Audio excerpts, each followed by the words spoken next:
Okay, so welcome to Elite Mastermind, everybody. It's fantastic to see so many of you here on such a lovely evening as well. So over the last few weeks, we've been kind of going through programming. So we've looked at how to structure a session.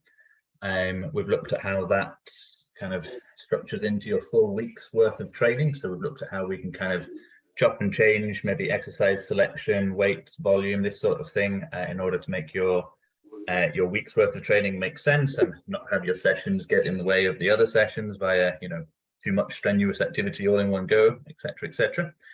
And then we looked at perhaps how you can structure that within a training block, which is basically how long you stick with the same kind of split, the same exercise selection, sets, rep and scheme, all of this kind of thing. So usually that's kind of about 4 to 6 weeks, somewhere around there. So we looked at how you might kind of progress that for 4 to 6 weeks, and then maybe the different types of training blocks that you can do. So once you've done that for 4 to 6 weeks, we looked at maybe how you can change that for the following block, and again for the following block. So we looked at kind of high volume, medium volume and low volume, and how the intensity of the weights kind of mirror that. Is that ringing any bells from the last few weeks, guys? Yeah, great stuff. Good. Don't worry if it's not. This week we're going to be looking at kind of how hard you should train. We're going to be looking at training intensities. Hopefully we'll shed a little bit of light on RPE, RIR, these types of things. You may have heard of these before. It may even be in your program. And don't worry at all if you haven't heard of it before. It's just going to be a useful tool that you guys can use either now or at some point within your training. So we're looking at training intensity. How hard should you train? Karen, have you got a little question there for me? Yes, how will it affect us if we do the resistance training and something like yoga as well? Would that affect the resistance training? Is it okay to do that, or is it preferable to just stick to resistance training? I think yoga is something you can absolutely do as well as, and some yoga you will be kind of working against an amount of resistance. A lot of the time you're doing kind of body weight stuff and you're having to work reasonably hard to kind of hold the positions. So it can absolutely work at the same time. There's a lot of different types of yoga, and there's a lot of different types of yoga instructors. So it can be of slightly different intensities. So what I would recommend is that you collect training data, write down how you felt, write down how you feel on the sessions following your yoga sessions, see if there's any correlation, see if your performance is dipping after you've done your yoga sessions, and then maybe look at kind of spreading it out a little bit, or perhaps your upper body is a little bit fried after yoga, but your legs are fine. So maybe you do your leg day after your yoga session and your upper body one slightly later on. So these sorts of things we can chop and change, but there's absolutely nothing stopping you doing both. And I think that being generally active is a really, really good thing. We want to make sure we prioritize resistance training. So if we were choosing either or for the majority of kind of goals that we have, so if it's muscle gain, strength gain, body fat loss, all of these types of things, we want to prioritize resistance training. But I think if the choice is either one of them or both of them, then definitely I would go for both of them, especially because I imagine you enjoy yoga. So yeah, we just find a way to kind of split it up within the week. Does that make sense? Very much so. Thank you very much. Yeah, good. No worries at all. Okay, so yeah, I will share my screen, guys, unless we have any more questions at all. Cool, 2 seconds. So don't worry if you've not been here for the last couple of weeks. There's always going to be something you can pick up from each week, and it will come around again, and we will be sending this info out to you as well. So don't worry at all. Okay. Has anybody got? Can everyone see that, by the way? Yeah. Yes. Yep. Fantastic. Has anybody got RPE in their program? Yes. Yeah. RIR. Can't remember. Yeah, same, basically means the same, so it would be one or the other probably that's used. It's the same type of thing. Don't worry if you don't. So we're basically going to be chatting through how to kind of measure intensity of training. So it's one thing saying train really hard, but training really hard might mean different things to different people. So we need some sort of way to make the measurement a little bit more objective of how hard you're training. So we'll kind of be discussing today how hard you should train to see results, and how we can actually measure that. So crack on. So this is just terminology, but it's just kind of describing a concept. It's the concept that I want you to really understand. So to start off with, we're going to chat about MED, and we're discussing training intensity. So that's kind of a combination of the weight that you're using and the amount of reps and sets that you're doing with it, so your total amount of work. So if I was to say MED, so minimum effective dose, what do we reckon that means? The minimum that you can do to start seeing the first set of results. Yeah, absolutely. Yeah. So basically the minimum that you need in order to generate some sort of adaptation. Yeah, perfect. Yeah, hit the nail on the head. And so when we're talking about adaptation, your body's a really, really clever piece of kit, and it adapts to lots and lots and lots of different types of stimulus and stresses. So you may have found, if any of you have ever played a string instrument, anything like that, it's quite sore on the fingers to start off with, and then the fingers tend to harden up, and this is your body adapting to a stress. So whenever we are stressing out the muscles, it's a similar sort of thing. So if we're stressing out the muscles, they will adapt to that stress by getting bigger and stronger, so they can handle the stress a little bit better. So that's basically, in a nutshell, all we're looking at when we're saying adaptation. And this is obviously, if you want to develop muscle, adaptation is a necessary thing. MRD, so maximum recoverable dose. What do we reckon that's referring to?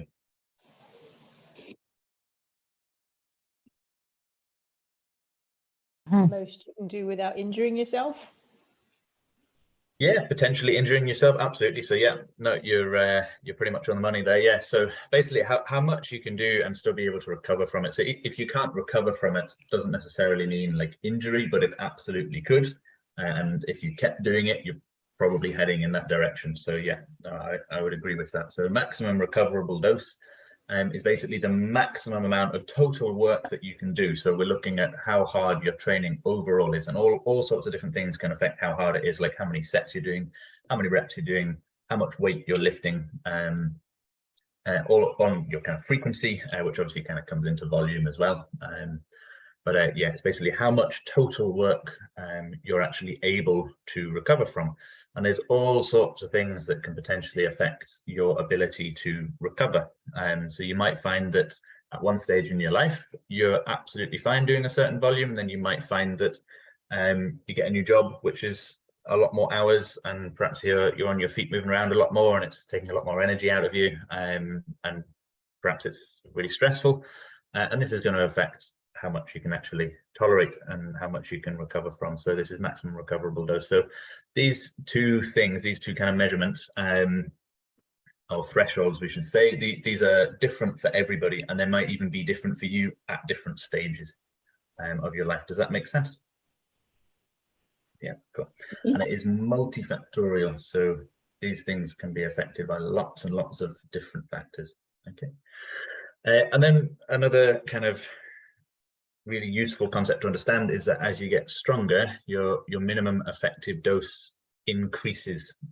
So I don't know if you remember last week, we were kind of looking at the analogy of someone who's maybe just had their wrist or hand in a cast, and they've not really been moving it much, and you tend to lose lots and lots of muscle. And then when you come out of the cast, you probably gain a reasonable amount of that muscle back again just by doing normal day-to-day activities. So the minimum effective dose is really, really small, because you've been going from doing absolutely nothing with that hand or wrist or whatever it happens to be, to doing a bit of something. So that is an effective dose, because you are actually seeing adaptation from that. Whereas if we take any of you today, if none of you have your hand or wrist in a cast, or you've not just come out of one, we could probably say that just doing normal day-to-day movements is not strengthening. Well, you're using all the muscles kind of in your forearm, your wrist, all the rest of it. We're probably not really strengthening those up just by doing normal day-to-day movements as it is. Okay, so if we wanted to, we would have to actually increase that. Okay, so then we would actually hit your minimum effective dose in order to strengthen those muscles up. Does that kind of make sense? That analogy? Yeah, good stuff. Cool. So the same could be applied just with training. So you might have found whenever you started out, you were doing bicep curls with a certain amount of weight, and that amount of weight might no longer be effective for you if you want to gain more strength and more muscle. And it doesn't mean that it's pointless to lift that weight. It's still really, really good to get a workout in. But if we want to push beyond that kind of maintenance, if we want to actually gain a little bit of muscle, then we need to make sure that we're increasing that stress, we're increasing that stimulus in one way or another. And we've already kind of briefly gone over the ways in which we can do that. All that makes sense, guys? Yeah. Cool. Any questions? No. Cool. Okay, and this is basically progressive overload. So we're gradually increasing the stress. This is, I don't know if you remember the kind of term from last week, progressive overload. Someone's dog is very keen on progressive overload by the sounds of it there. Sorry. No, that's fine.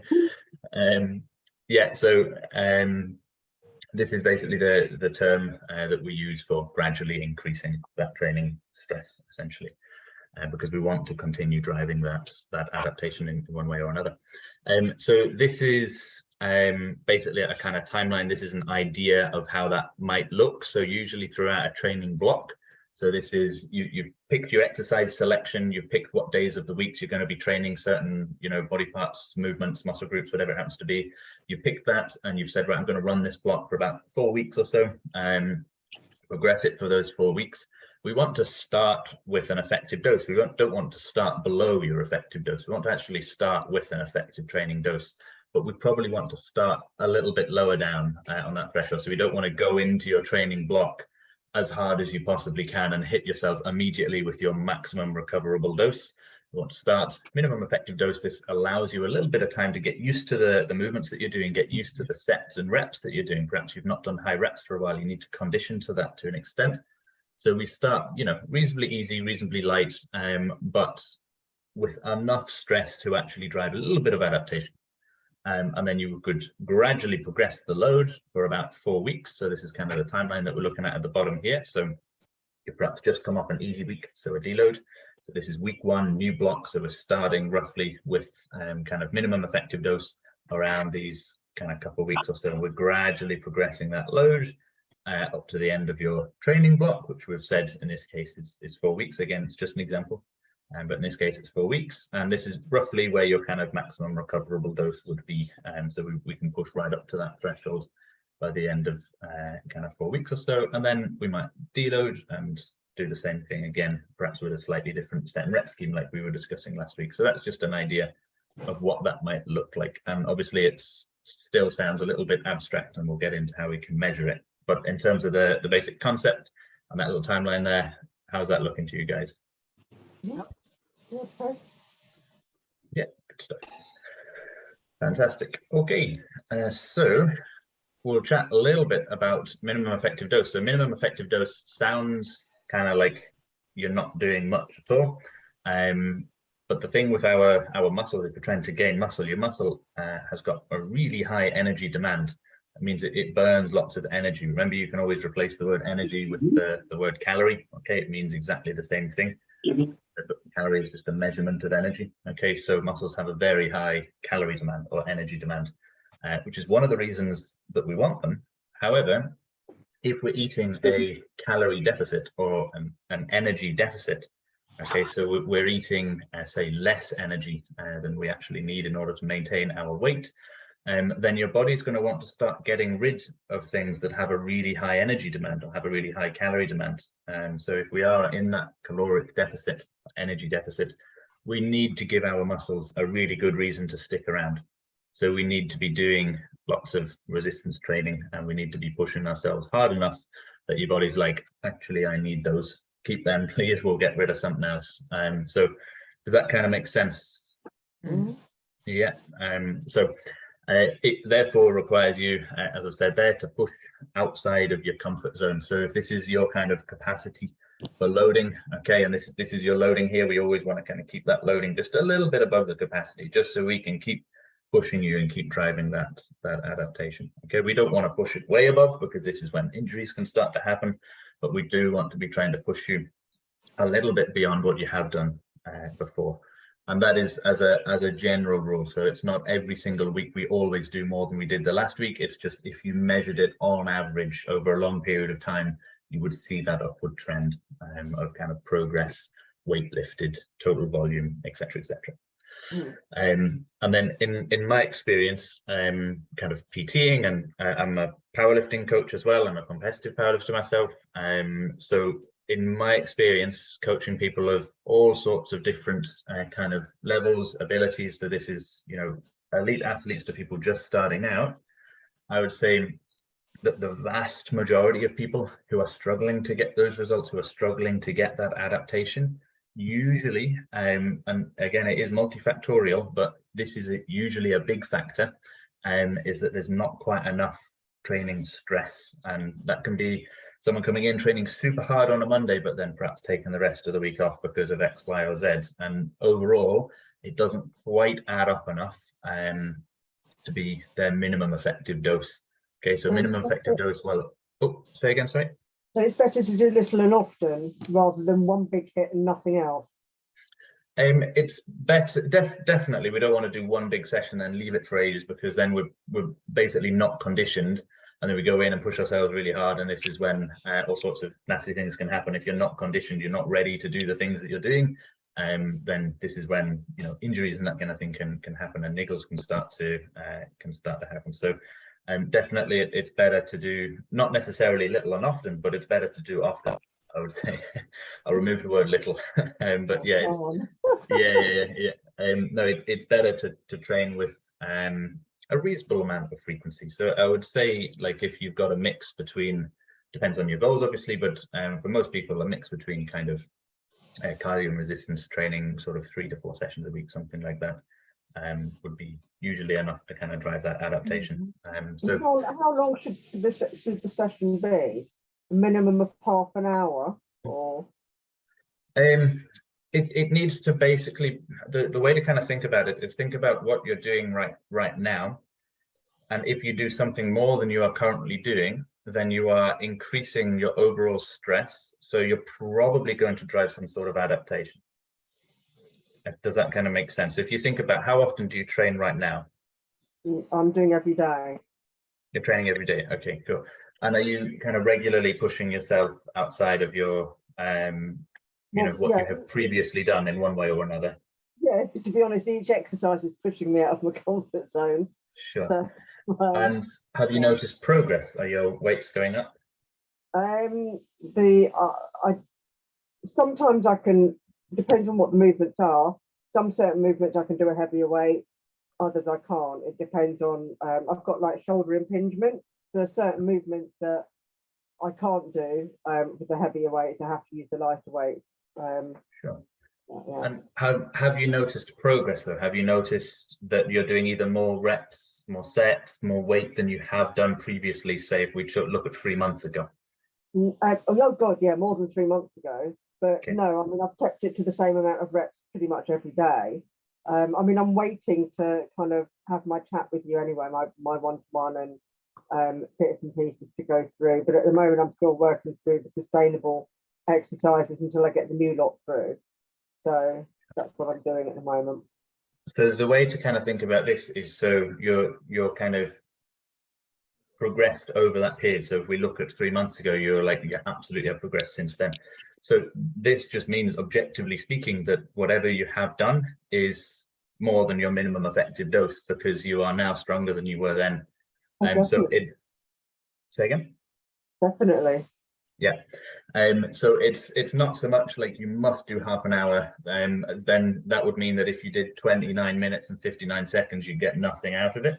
So there's no, like, you know, minimum necessarily in terms of how long you should spend per session. But if you're tracking your progress and you're seeing none, a lot of the time it can be due to this. A lot of the time. And again, there are other factors. Okay, so this is why I'm saying the majority. There are other factors that come into it, but a lot of the time we see that the intensity isn't there with training. So I wouldn't say there's a minimum necessarily of half an hour, but measure your progress if it's not happening. This is reasonably likely to be, you know, something that your coach would look at, or if you're programming for yourself, something that you would want to look at. Okay, thank you. Okay. We've got a few hands up there. Angela, by the way, I can only see a few of you on my screen, so if you pop your electronic hand up, if that's possible. I don't know how to do it. That's okay. I can see you. That's fine. But it's just in case anybody else. I'm in has the their hand learning up. group. That's all right. It's just in case anybody else has their hand up, just shout up if you're not sure how to do it. But Angela, go for it. You had a question there. Right. Before I started TSD, and even now, I've got a subscription to Les Mills on Demand. So I was doing between 45 and 55 minutes of body pump 3 to 4 times a week, plus 2 body combats and sometimes mixed with a bit of yoga. I actually feel as though I'm doing less now than I was before, if that makes sense. So I've now got my second set. I've done my sustainable change set of exercises. I did carry on doing some body pump, but the latest set that I've got is 30 minutes 4 times a week, and I'm finding myself thinking I'm going to do a body pump in a minute, but I don't want to overdo it. But I just feel it's not enough. Sure. And what makes you feel that it's not enough? Inches have stopped. I've stopped losing centimeters. Weight loss is extremely slow anyway, but I've stopped losing centimeters. I've changed the diet, changed the meal plan in the last 2 weeks, and also changed the exercise in the last 2 weeks, and nothing's moving. And are your weights going up? Are they increasing at all? My weights were going up on the previous exercises. I spoke to Danny yesterday because what have I got? I've got a dumbbell bent over row. The maximum dumbbells I've got at home are 8 kilos each, but I was previously doing 22 kilos on a row.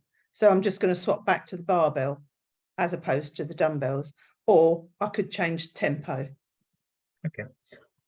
So if you're finding on average that the weights that you're using are increasing, it would again mean that what you're doing is more than your minimum effective dose. So you're able to increase what you're lifting. So you are adapting, and that is being shown objectively speaking because your muscles are able to produce more force to lift more weight. So from that point of view, it is enough. We want to remember when we're looking at inches and this kind of thing,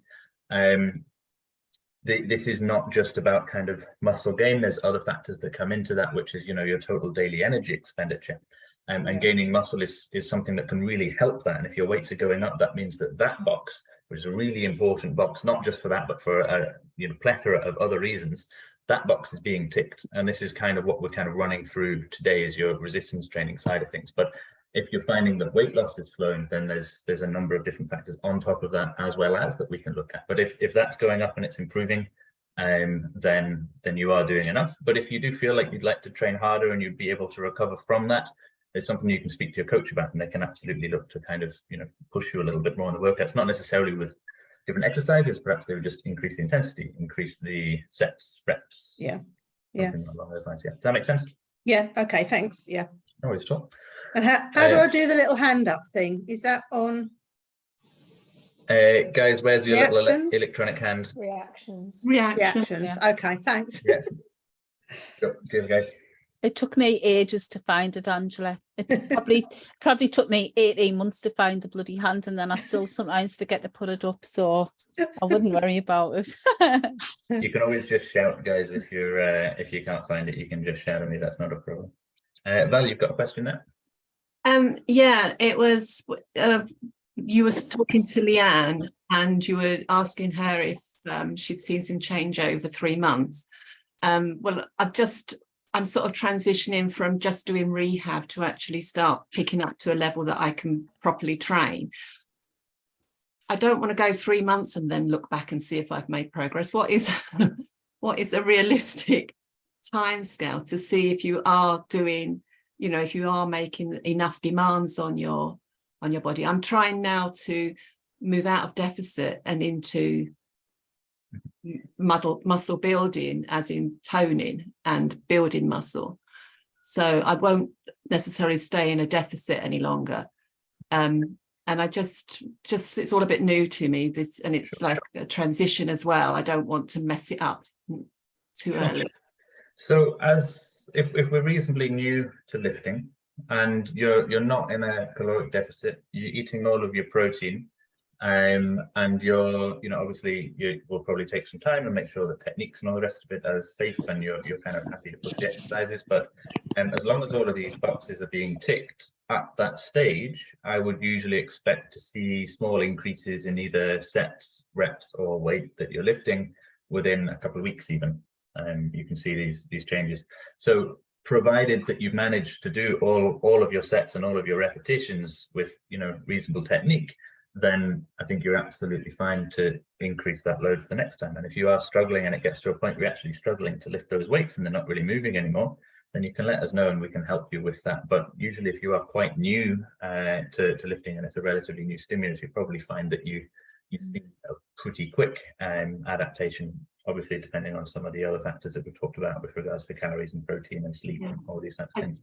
I don't know whether I will actually be doing the same level of barbell lifting and deadlifts and what have you that people obviously are already doing, because I've spent so long on rehab. But even with my sort of like supplementary exercises that I'm doing and the upper body workouts that I'm doing, I'm still doing it. I'm increasing reps and I'm building up the dumbbell weights or the resistance bands and all of that. But I don't know if I'm slow to see results or if I'm not putting enough effort in. You know, no, if you're trying to increase if you're trying to progressively overload, either by increasing repetitions, increasing overall volume, probably by increasing the sets or increasing load, then that's absolutely grand. Even if we started a little bit too light, okay, if you are doing that week by week, then this will be enough. And you probably notice throughout kind of rehabilitation, I mean, a lot of the time rehabilitation is pretty much just strength training. It's just at a level that is appropriate for the condition. That's not always the case, but a lot of the time it is pretty much strength training catered for, you know, the specific you know, weak point, whatever it happens to be. So you probably noticed that your weights or resistance or reps or whatever it happens to be has increased during your rehabilitation. So again, this is just an example that you are using enough weight in order to generate that kind of adaptation. Does that make sense? Yeah, thank you. If you notice it slow down, or if you notice that your weights haven't gone up in a couple of weeks and you're struggling, then message us. And sometimes it will just be a case of your coach saying, put a bit more on, push a bit harder, and like that's all it takes. Or sometimes it's a case of you've tried, you're really kind of grinding out the weights, nothing's moving, no problem, we'll do a little deload, we'll change up your block, and we'll move into the new kind of training block, which is basically what we were chatting about last week. So how we can change these training blocks. So this is all a method of introducing new stimulus, so we continue to drive that adaptation. You get desensitized to things if you do them for too long sometimes, and so we kind of change it up as we go along. But you don't need to do that too often if you're new to it. You can do the same thing again and again and again, and probably still see adaptation for quite a long period of time. Thank you. No worries. Deborah Hunt. We've got two Deborahs there today. Mine's just really an observation about myself. I think that my confidence affects me, because like, just say for example, I'm starting doing the bench press. When I do it with Sherry round the old gym, she always says I can lift more weight than what I dare to try, if you like. And so I think you know, that's something I have to work on all the time when I go to the gym. And I've actually started using like the Smith machine to do the bench press as well, because I don't feel as vulnerable on there. So obviously it's in two halves. So if you're like, I'm not going to drop the bar on myself or anything like that. So I think for me, my confidence does affect, and I tend to do end up doing more reps or an extra set on some exercises where I'm nervous about increasing the weight. You know, like the squat machine, what I love, I don't even think about it. I just increase the weight on that because I'm confident on that one. But there's a lot of the other machines and that confidence holds me back, I think, from increasing weight. So I am working on it. No, I think you could say confidence. I think you could also say you're being sensible. I think that's a good thing to be worried about dropping a bar on yourself. So I never bench without safeties, even if I'm like less than 50% of my kind of total bench press max.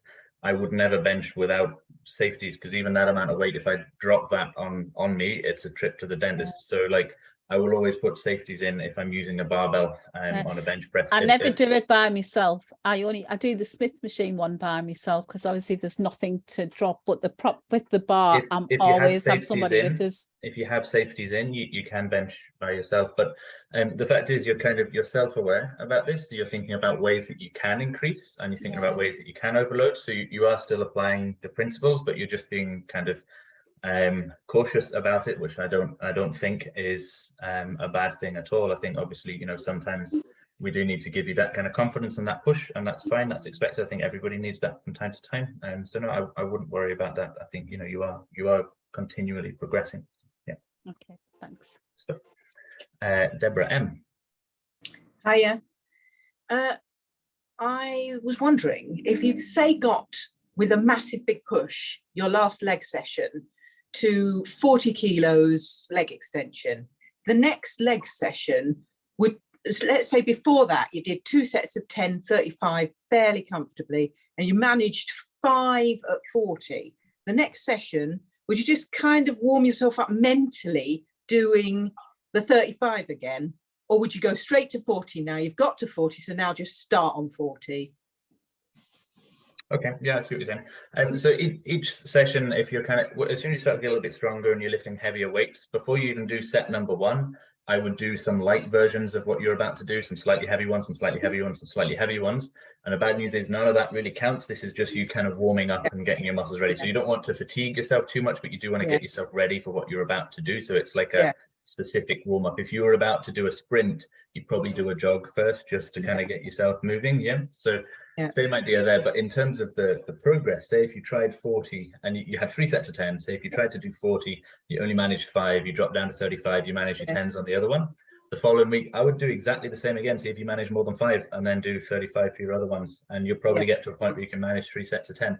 And overall, that's progressing. So you are pushing yourself. You are seeing those numbers go up. You are getting stronger. So that would be the way I would approach it. And if it's just stuck at 5 reps at 40, 5 reps at 40, 5 reps at 40, you can't push it on. We probably deload if necessary, or we just move you into a fresh block at that point. Yeah. My second question, if I'm allowed to have 2, is sometimes psychologically, I totally relate to what Deb's saying. Psychologically, there are some things that are just much more scary, or maybe you've had an injury like the rotator cuff and pushing overhead is a challenge psychologically. Would you put that at the beginning of the session when you've got loads of energy? Or would you think, I'm going to psych myself up for this and put it near the end when I feel stronger? Or I'm never quite sure where to put the most challenging one, almost psychologically, rather than, they're kind of so interlinked, I know, but let's say an overhead push that for me is a challenge with an old rotator cuff. Stuck on the same weight. Where do I stick that on the push day?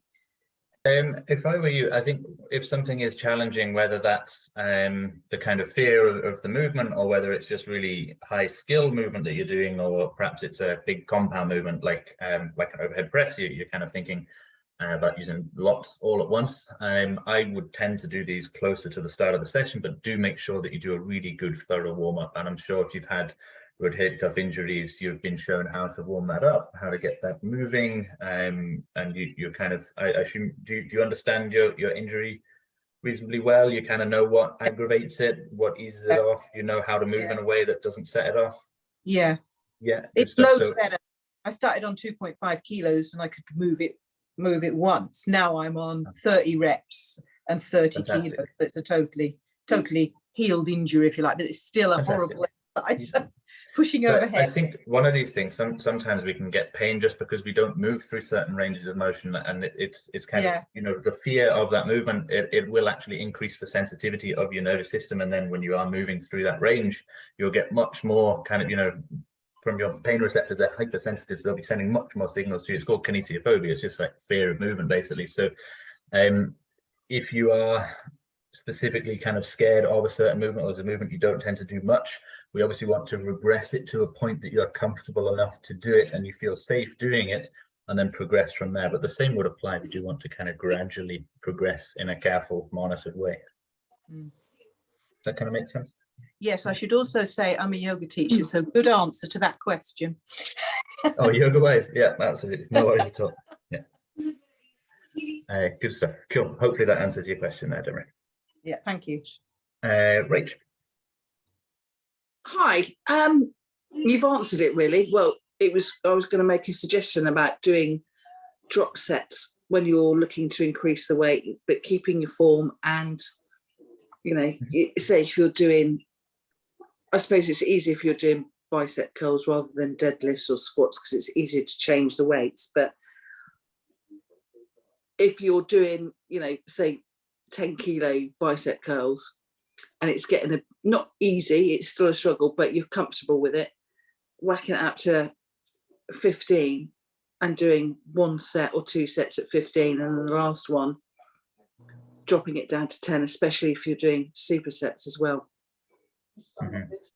Yeah, absolutely. Yeah.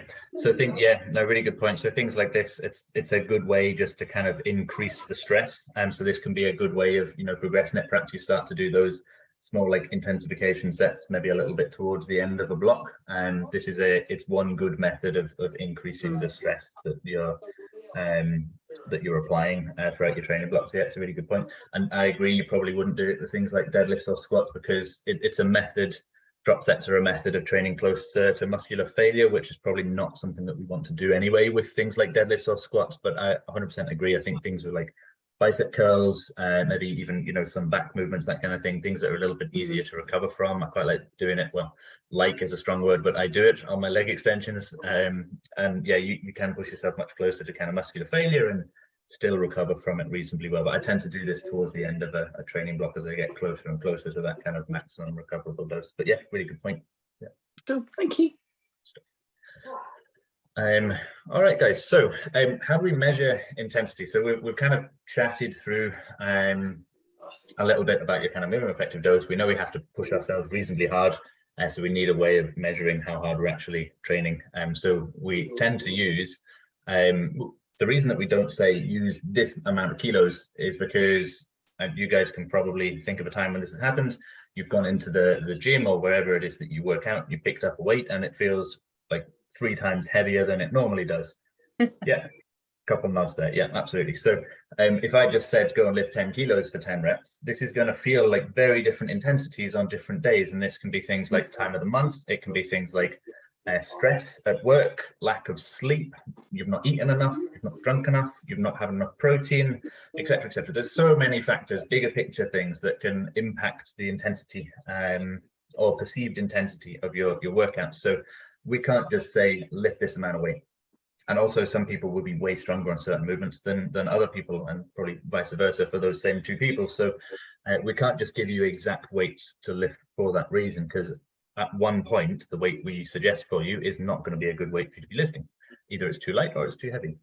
So we tend to use things like RPE and RIR. Now, these 2 things, when it comes to lifting, mean exactly the same thing. The scale is the other way around, but it means exactly the same thing. So we've got the meaning on the right here. I would suggest, guys, that you take a little picture on your phone, a little screenshot on your laptop or computer, something like that, or you can jot it down as we chat through.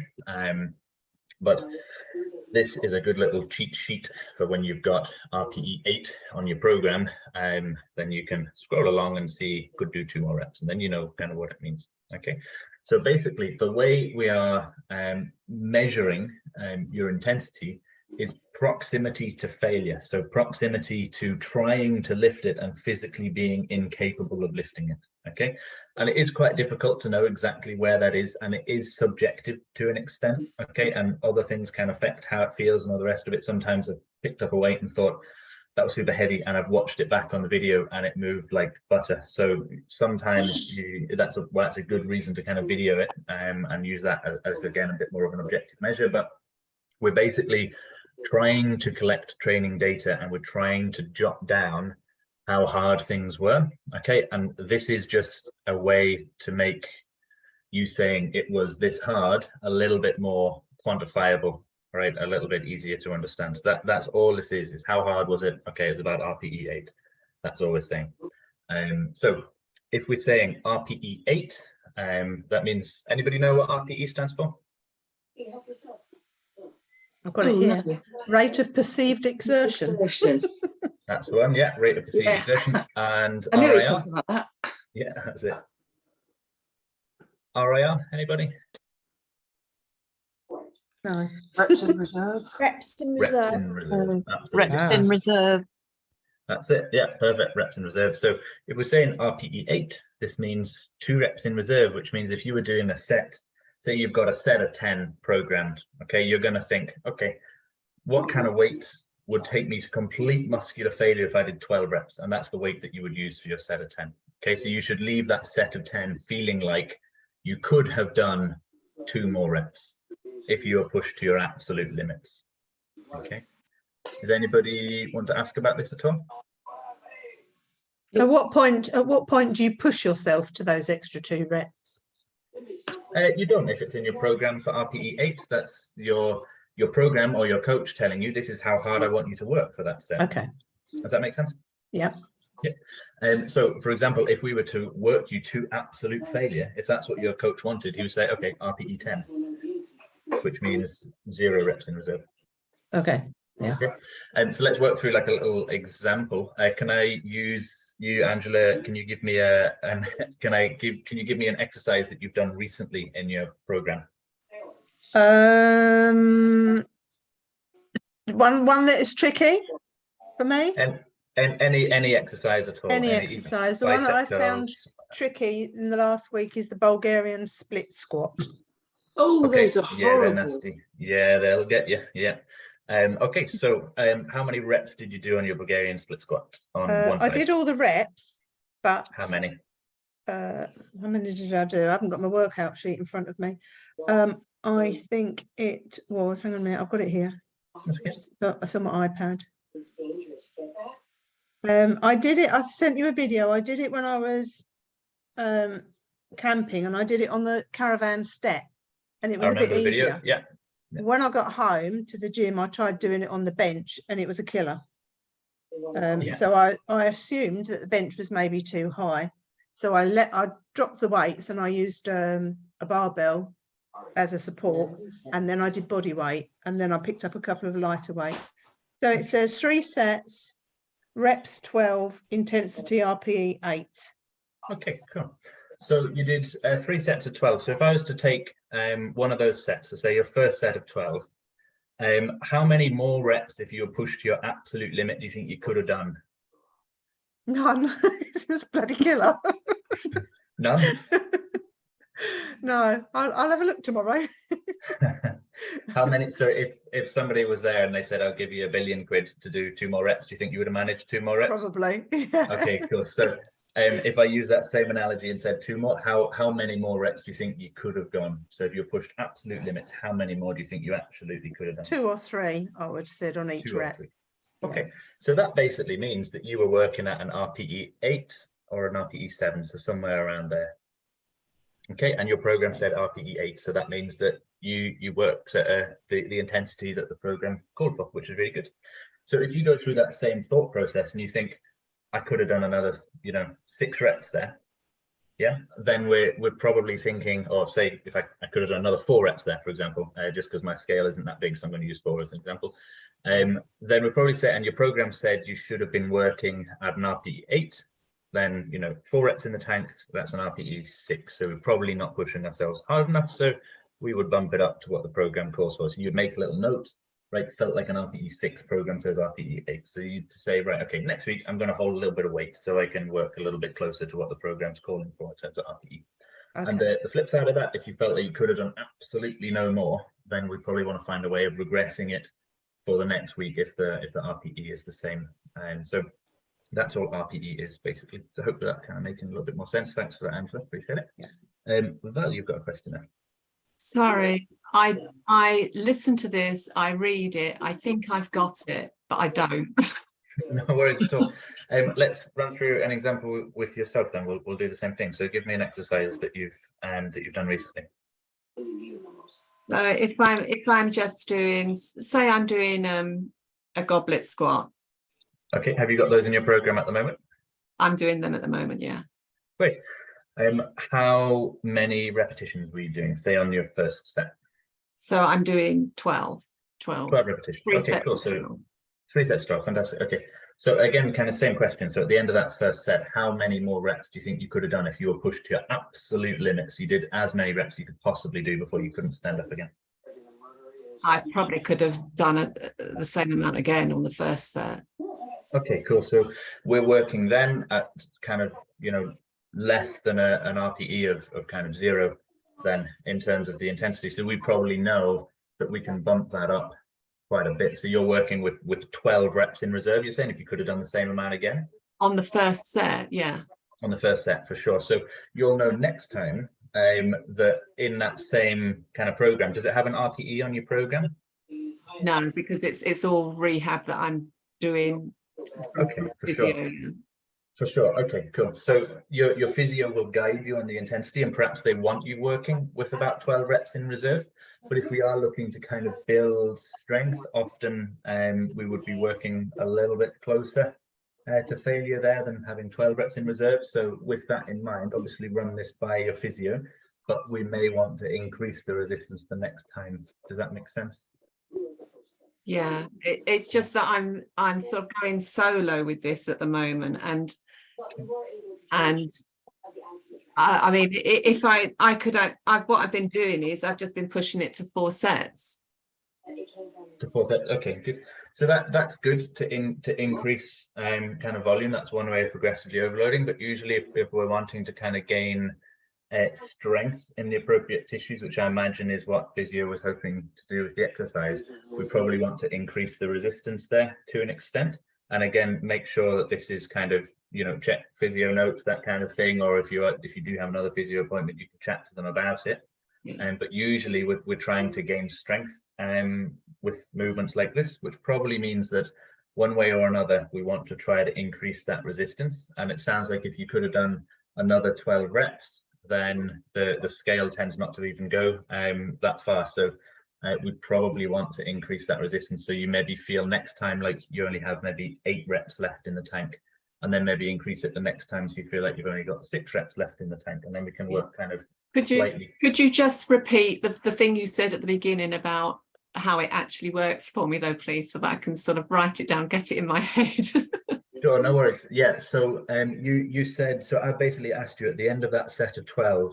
No, not with an example, just how the formula works, just the formula itself. Sure. So in terms of RIR, RPE, or everything? Yeah, all of it. So how I work out what I've got left in and what I do about it. For sure. So if you don't have RPE in your program already, then, or RIR or anything like this, then what you can do if you're not sure about the intensities that you're working at is chat to your coach, and they'll give you an idea of the intensities. What I recommend people do if they don't have anything like that in the program is you think about writing down how hard the session was. And this is one method of writing down how hard the session was, is by quantifying it and using a number. So the difference between the RPE number and 10 is the number of reps that we want you to leave in reserve. And this basically is your proximity to failure, how close you are to failing a repetition. So this is how we measure the intensity. So the difference between, so we're going to look at RPE 8. So the difference between 8 and 10 is 2, which means 2 reps left in the tank. So meaning could do 2 more reps. And this is how you kind of quantify the intensity that you're working. It's RPE minus reps equals reps in the bank. So the difference between RPE number and 10 is the number of reps that we leave in the tank. That's the bit I've got to get in my head. Yeah, no worries. Yeah. Thank you. So that's no worries at all. So we're not looking specifically at the reps that you've got in your program. We're just thinking about how much weight to use in order to get that close to failing a repetition. Thank you. Yeah, cool. Danny.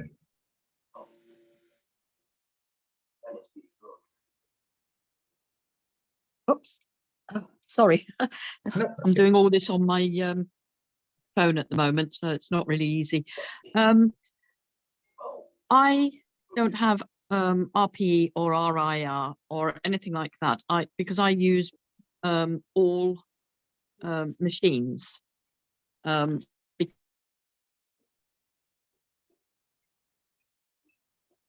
there, Danny?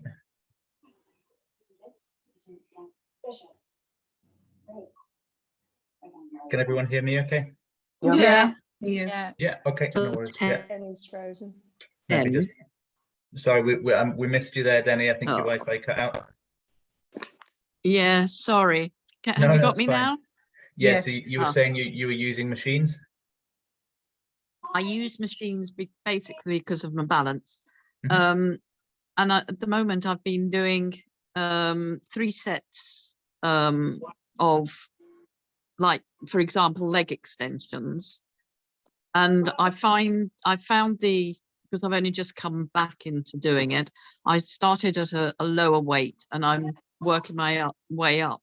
But what I've been doing, and I don't know whether it's right, and that's what I'm asking, is I do 2 sets at the last weight I did, and then the 3rd set I increase. If I get 10 out of it, then the next time I start at that weight and do 2 sets. And if I still feel as if I can go a little bit more, I up the weight again. And then if I can only get 8 or 9, I stay at that weight for another session. Now, is that right? Yes, Or absolutely. Yeah. Yeah, yeah, it's like it's not necessarily right or wrong. It's working for you, which means it's absolutely right. So if you are progressing, I think this is a reasonably good way to monitor that progression, to not push yourself too hard, and to see those weights going up in one way or another. So I think that is a reasonable method of progression. Absolutely. So you say you're not using kind of RPE or RIR, so your program doesn't necessarily say do this at RPE 8. But what could be a really useful thing for you to do whenever you're collecting your training data? Remember, we chatted about that last week, saying, you know, I lifted this amount of weight for this amount of repetitions and it was this hard. Okay, instead of saying it was like, you know, it felt super, super hard, we can actually say it felt like RPE 9, and it just helps you to quantify it a little bit.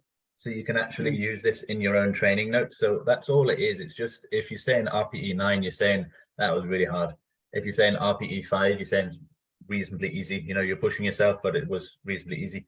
Even though you don't have it in your program, it still might be a useful tool for you to use within your training notes. And it makes it a little bit neater as well than writing, it was kind of easy, felt really tired, it was burning, etc., etc. It just say RPE 9, and then it's there, and then you can pop it up for the following week or not, based on what you're kind of looking to achieve. So does that kind of make sense? yeah. Can I ask Yeah. another question? Very quick one. I Yeah. did some. I used the adduction and abduction machines today, and on the adduction, I had been doing 20 kilos, but the lady before me had left it at 37, and I hadn't noticed, and I did it quite easily. Have I not been pushing myself? You might find that, like, you know, you're able to, maybe you started super light, perhaps you started lighter than necessary, but I think one way to look at it is, if you are increasing those weights, sooner or later it's going to get there. And if you're, you know, erring on the side of caution and you're not pushing yourself to that point straight away, this is not necessarily a bad thing. So you're giving yourself a little bit of time to condition to it. So you're potentially working a little bit lighter than necessary, but you're going to get there sooner or later with your method of progression. If you think it was super easy, the weight that she was doing, you didn't actually notice that the weight had gone up. Well, I was surprised I did it, actually, because when I got off and went to the next machine, I sort of could see the difference in the height from, and I thought, crikey, and I had a quick look because I'd already put the other weight into it, and it just that I hadn't clocked it. And I was quite surprised, because that's nearly double what I'd done before. So from 20 to 37, perhaps I was quite surprised. And I'm really not aching today. I mean, I've got quite bad arthritis in one of my hips, and I'm not aching, and it doesn't hurt. So yeah. Well, that's really good. It seems like strength is on the up, which is fantastic. I think if you found that, you know, reasonably easy, as you said, perhaps that's the point. from which you start pushing up from. Yeah. But generally speaking, we go in small increments. Perhaps you just started a little bit lighter than necessary, but it's no harm done because you would get there sooner or later anyway. But yeah, no, that's all positive. So yeah, really good stuff. Thank you. Good. Okay, so we'll go for one more question here. So Hayley, we'll get a question for you in a sec, and then we'll run through. I'm aware we're coming up to 8 o'clock, so if any of you do need to shoot at 8 o'clock, that's absolutely fine. Everything is recorded, so you can watch it back on repeats. But I'll obviously, as always, we'll go to the end of the PowerPoint and we'll finish discussion. So Hayley, go for it. Yeah, it was just a clarification really. So I find that whichever exercise I'm doing, the first set is normally quite straightforward and quite easy. By the end of the fourth set, I am feeling it and I can see how the RPE and the RII would work. But from what you're saying, I'm not progressing enough then. So my earlier sets, I should be using something heavier or doing more reps. Is that what you're saying? Yeah, so you might find as you fatigue throughout the sets that what was an RPE 6 on your first set, if you kept with that same weight, it might be an RPE 8 by your final set. But if your program says we want 3 sets at RPE 8, then perhaps you start a little bit heavier. So it is RPE 8 from your first set, and maybe we drop as we go through those sets in order to keep it at an RPE 8 and prevent it from coming up to a 10 because you're so fatigued by the final set. So perhaps you kind of drop throughout if necessary. So that would be what I would think about there, but it wouldn't be something that I would worry about particularly. Again, if you're seeing the weights go up, then you are progressing. So whatever you're doing right now is kind of currently enough.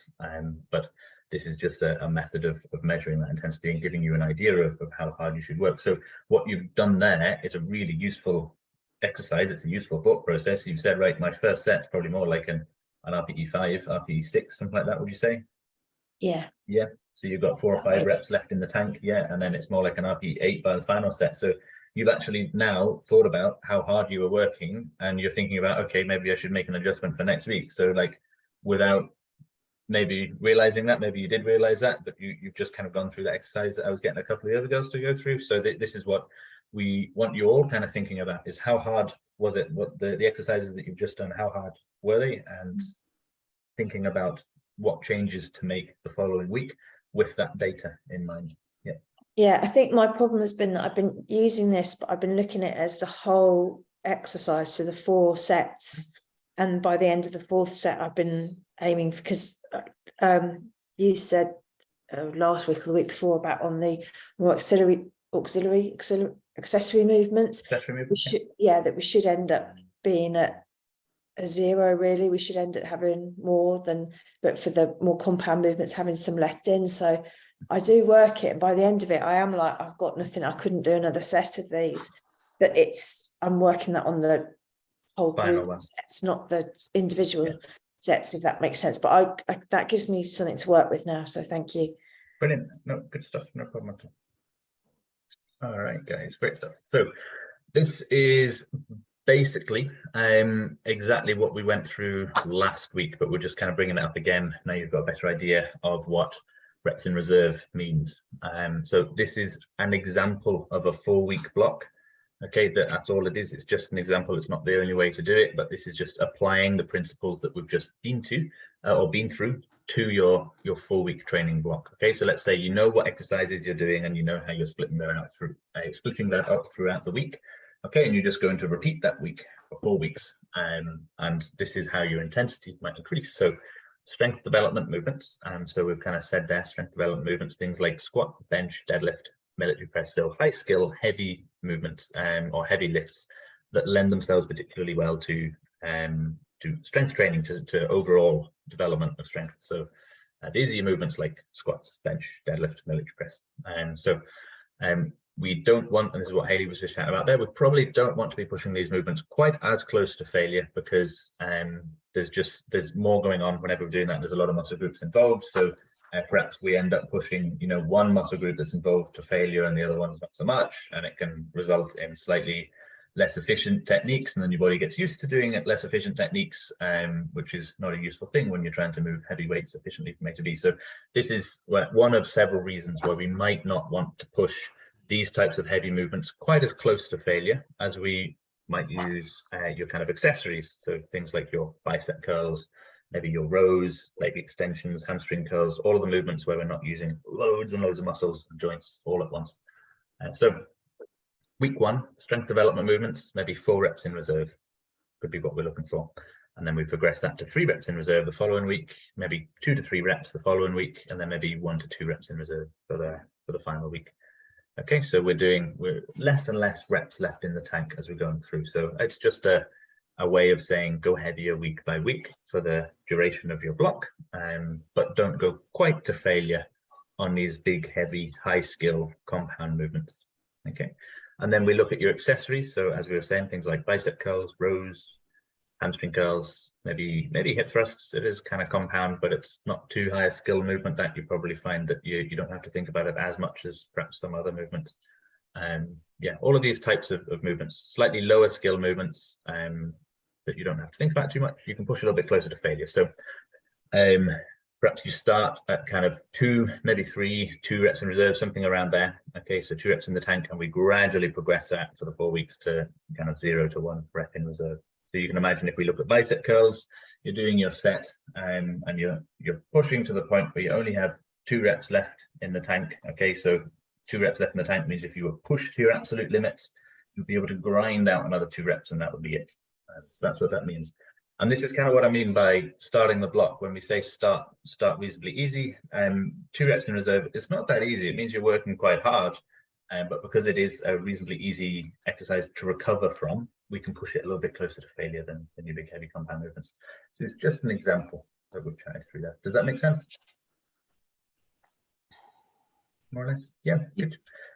So summary, strength development movements, we're going to, on everything, we're going to progress the load throughout, but we're going to work smaller movements a little bit closer to failure than bigger, higher skill movements. Okay, so that's all that is. Okay, now, some of you may have thought, why is RPE and RIR, if it means the same thing, why are there 2 things? And I completely agree with you. For resistance training, I tend to just use RIR because it skips that bit of mental maths when you're going, okay, if it's RPE 8, that means that there's, 10 minus 8, so 2 reps left in reserve. It skips that. It just says 2 reps left in reserve. So this is what we tend to use for resistance training. So the reason that RPE, rate perceived exertion, actually exists is it used to be used for runners. Now, you don't need to memorize any of this. I personally think it's interesting. You may disagree, but this is the RPE scale that is used for runners. So basically, or for kind of cardiovascular training. So intensity tends to be measured via heart rate as opposed to via the weights that you're lifting, because you're not lifting weights whenever you're doing cardio most of the time anyway. So basically, the intensity can be measured here by timesing the RPE number by 10. So if you multiply RPE number by 10, this should be your heart rate at that point. So if I'm going to say, go for a jog at about RPE 12, this would mean, heart rate at around about 120. Okay, so something above light exercise, something slightly below somewhat hard. So here you go. So that's what RPE was originally used for. So that's why it's a scale of 6 to 20. So it's basically a scale of 60 beats per minute to 200 beats per minute. So that was originally what it was used for. So that's why RPE is a thing, but I tend to not bother and I just use RIR for resistance training. Does that make sense? Cool. Yep. Okay, so we've got some examples here. So you guys can have a look. So this is me lifting some weights. You can have a look and tell me how many reps you think I've got left in the tank, and it's a good idea. So you can kind of see training intensities, and it might give you an idea of your own training intensities and proximity to failure. So we can have a watch and you can tell me whenever I put this back, how many reps you think I had left in the tank.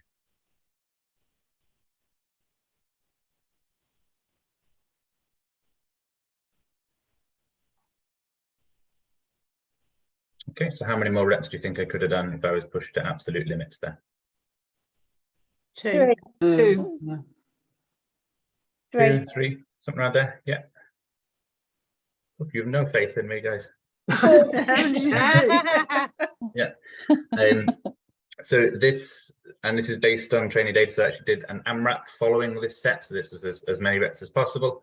And I got 8 reps, I think it was. So that means that this was a at least RPE 5, so 5 reps left in the Wow. tank. But maybe because it was the set prior to that, maybe even more. So if it says, so this is me working with five reps in reserve. So 5 reps in reserve on a big heavy compound movement is not necessarily super easy. That kind of make sense? Yeah. Yeah, so I'm thinking you would push me a lot bloody harder at the gym, Tristan, if you were beside me. you may be right there, Deborah. Yeah. I don't thank- go to the gym. I've got a home gym. So listening to you about barbells and bench presses, I'm thinking, yeah, I don't want to go to the dentist. So I think I'm Well, gonna have this to is join. why we use safeties. So a gym is probably one of the safest places to lift, but so long as everything is set up appropriately. So a gym is set up, or should be set up, specifically to make things safer, to make it safer for you to handle heavy loads like this. But yeah, you're 100% right to be thinking about safety when lifting. It always really annoys me when I see a gym that is not set up for safety. I don't expect the best bars, best benches, best plates, all the rest of it. I don't expect all the kind of fancy equipment in every single gym. But I do expect the ability for members to lift weights safely. I think it's ridiculous if that's not an option. So some benches don't have safeties built into them. And this baffles me why that is even a thing, and why that is in this day and age as well allowed to even exist in a gym. You should have safeties. But yeah, definitely, you're right to be thinking about safety, but a gym is probably one of the safest places to be lifting weights. So yeah, this is about an RPE 5. So an RPE 5 sounds reasonably easy, but it's not necessarily as easy as you might think. Can you tell us about your belt that you're wearing? At what stage one buys a belt and uses the belt? Sure. Yeah. So a belt is, a lot of people would maybe kind of associate it with it being a back support. But it's not so much that as it is a kind of, it allows you to recruit your core musculature a little bit harder, which helps you to increase intra-abdominal pressure, keeps your core really nice and rigid. So it means that whenever we're producing force with our knee and hip extension, so we're producing force with our legs, all that force actually manages to get up into the barbell, because this bit can't wiggle around as much because it's really rigid and solid. So with regards to when you would buy a belt, if you're starting to do kind of heavy compound movements, squats, deadlifts, this type of thing, and it's something that you want to push a little bit harder to a certain degree, then a belt is a useful tool. It's going to help you get stronger. It's not necessary. You could never use a belt and still continue to get stronger. It's just a useful tool. So if it is something you want to do things like squats and deadlifts, then I would look to get a belt at some point if it's something you're interested in, just because it's a useful tool. I don't think Is there a make or a place that you buy from? I would say, so I will tell you what I tend to recommend to people. So I would either get this one, which is an SBD lever belt. SBD means squat, bench, deadlift. So SBD lever belt, but it's a little bit expensive, and it is for, it's a really good powerlifting belt, basically. So they're a little bit pricey, and it's like 150 quid or something for one. But if you're just starting out and you're not really sure how hard you want to push lifting, but it is something you want to get into, you might want to go for something a little bit on the cheaper side, in which case I would tend to get one that is 4 inches thick, or 4 inches tall, if that makes sense, and 13 millimeters thick. And then make sure it has a single prong. Don't get a lever belt unless it's SBD lever belt. Get one that's single prong. So those would be the specifications that I recommend. So you can have a look at websites like Strength Shop. They have some good ones. That'll probably be the first place I would look, to be honest. Because quite often I find that the thing that's stopping me lift heavier is that feeling of massive pressure, like as though I've got a prolapse, so I'm worried that it's going to pop out because I'm putting on so much. I do heavy lifting, so I'm worried that the prolapse is going to pop out, and it would feel like, I feel psychologically, having that round my middle would have something to press against, rather than feeling it's pushing against lower down in my pelvic floor, which is obviously weak because of the prolapse. Sure. So what I would be thinking about, so a belt will increase intra-abdominal pressure, so it will increase that pressure that's pushing down. So it might not be the best thing to go for straight away if that's something that you've struggled with. The thing that you should be focusing on, and a physio who specializes in that area will be the best person to talk about there, but they'll give you a lot of pelvic floor exercises to do to kind of strengthen all of that up, so you can hold that pressure in whenever you're lifting. But in the meantime, I wouldn't look to be doing too much that's increasing that intra-abdominal pressure, because this can have a kind of a negative impact if you've had injuries or symptoms like that before. So I would chat to a specialist in that area, and they'll give you some very specific exercises to kind of help with that. But a belt and really increasing that intra-abdominal pressure, probably not the best thing to be doing straight away, but do chat to the specialist about it rather than taking my word for that there. Can I just add there, my daughter-in-law is a women's health physio, and she is set up for that exact thing. She's got all the instruments and all the gubbins in a gym, in a clinic. So a good women's health physio. Yeah, exactly. Yeah, thanks, Angela. Yeah, perfect. Perhaps you can share some details. Can do, yeah. Yeah, fantastic. Yeah, that's exactly who you need, and they'll be able to help you very specifically with issues like that for sure. Okay, so last video we'll look at here. Sorry, Rhonda, I didn't notice your hand was up there. We'll have a little look at the video, and then we'll go over your question now. Okay, so I'll give you the answer here. So this was an RPE 10. So if you see RPE 10 or 0 reps in reserve left on your program, this is pretty much what it should look like by the time you get to the end of the set. Sorry for all the repetitions. There we go, we're about halfway, so we'll get there. So some dumbbell chest press, and we're getting toward the end of the set now. So we can see starting to get a little bit harder, starting to slow down, ground that one out, and then we go for another one, and it doesn't quite go. So that would be your RPE 10 or 0 reps left in reserve. So literally try to lift it and it doesn't move. So it's not an appropriate intensity to be working at for all exercises, and definitely not at all times. There is a place to be working at that intensity, and if your program does say that, that's what it means. Does that make sense? Yeah. Yeah, good stuff. So to start off with, we don't need to be working super hard in order to generate this adaptation. So as you've seen with your kind of training journey, if you've gone from doing no training to doing some training, this is enough. This is above your minimum effective dose.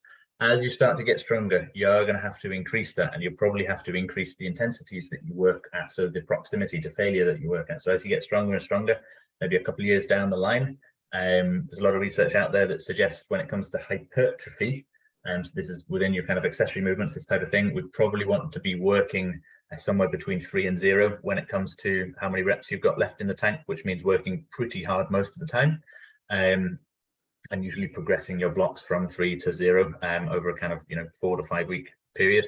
But this is not necessary immediately for you guys. So what I want you to think about, are your weights going up? Are you increasing them? That probably means that you are working at an appropriate intensity. And as Denny said, perhaps you might be working a little bit light, but if you are focusing on increasing those weights week by week, okay, and you're not just stalling at a weight for no reason, then you will get there at some point. Okay, so progress bit by bit, provided you're able to kind of maintain quality movement, and then progress bit by bit. And even if you are working a little bit light, you will get there in not too distant future. And it won't always be that quick. At some point we'd all be like world record holders if it was just if you imagine how much weight you're adding week by week and you times that by 2 years, you probably find that's a lot of weight in 2 years time. So it won't always go that quickly.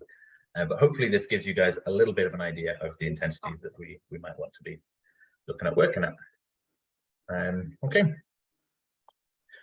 So Rhonda, you got a question there? Yeah, it's just a slightly different question. How fast should we be lifting? So there's, sorry, I'm going to be vague, and I'm always vague, but it depends very much on the goals. When it comes to just hypertrophy, muscle gain, I would tend to come maybe somewhere around 2 to 3 seconds on the way down, maybe about 1 second on the way up, something like that.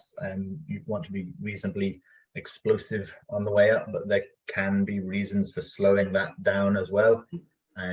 But yeah, somewhere around kind of the 3 to 1 second mark, or 3 to 0.5 second mark usually is the tempo that you would want to be working within for hypertrophy. Okay, yeah, I have to think I'm lifting too slowly. How slowly? Wow, so like... That's fine. Yeah. Yep, that's fine. Absolutely. Yeah, that's about 1.5 seconds like per movement day. Yeah, that's absolutely fine. There can be reasons as well for slowing things down, and that's not to say if you slow things down and you go, 4 seconds, that you're not going to develop muscle. You absolutely still can develop muscle, but yeah, usually this is pretty much the tempo that we tend to work within. Yeah. Cool. Thank you. No worries at all.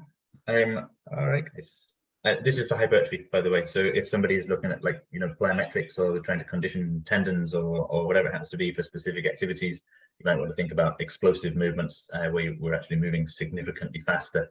We're trying to generate force and velocity. But yeah, for hypertrophy, somewhere between there. So it really depends on the goal. But yeah, this is specifically for hypertrophy, that answer. Yeah. Cool. All right, guys. I know we're getting a little bit late on there. Does anybody have any questions at all? Final questions before we wrap up? No. No, great stuff. Really Good. useful. Good. Very, yeah. Yeah. Great stuff. I'm glad you enjoyed it. Good. Fantastic. Okay, I will look forward to seeing all your videos on Telegram. I'm sure you've Don't get too excited, Yeah. Tristan, honest. I'm sure you've already sent them. Yeah, no worries at all. All right, guys, have a lovely rest of your evening. There's still some sun by the looks of it, so go and enjoy that, and we'll see you next Thursday. Cheers now. See you Thanks later. very much. Bye. Bye-bye. Bye.